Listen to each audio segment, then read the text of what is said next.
Africa, okay? And this is how we're gonna start it. But in fact, before I start, I want to tell you tonight, I really want to dedicate tonight to a lot of, especially people in our villages back home in Africa, and especially to my own village, which is called Kamakoni. It's a little village in the northern province of Sierra Leone. That's where I originated from. That's where I was born and grew up. And a lot of the stories, or the story I'm going to tell you tonight, comes from Kamakoni. When I say in and you say out, I say in. I say in. I say in. When I say to you, I want to tell you a story, and you tell me, oh, get on with it, I want to tell you a story. I said I want to tell you a story.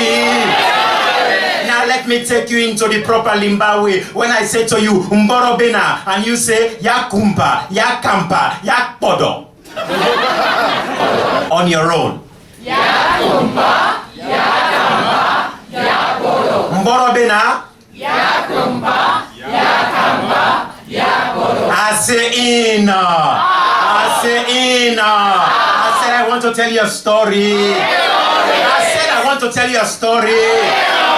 There were three storytellers who met, and as they met, the first one said, I am the best storyteller, and the second one said, I am the best storyteller, and the third one said, I am the best storyteller. And they said, well, let us meet together, let us tell a story. And the first storyteller, he stood up and he said, I want to tell you a story.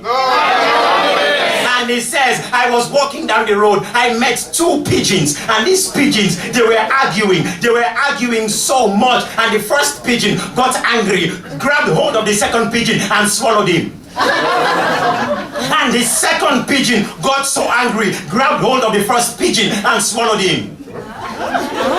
And the second storyteller said, is that what you want? He said, I want to tell you a story. And he said, well, guess what? I was walking down the road and I met this man. He had cut his head off and he's feeding his head into his mouth. And the third storyteller said, He said, He says, well, I want to tell you a story. He says, well, I was going down the road and I met this woman. She was carrying on her head her hut, her house, her farm, her goat, her sheep, her chicken, everything. And I asked her, hey, woman, where are you going carrying all these many things on your head? She said, I heard of a man who cut his head and is feeding his head into his mouth. So I'm going to meet that man. Who is the best storyteller? I say, I said, I want to tell you a story. Borobena Yakumpa.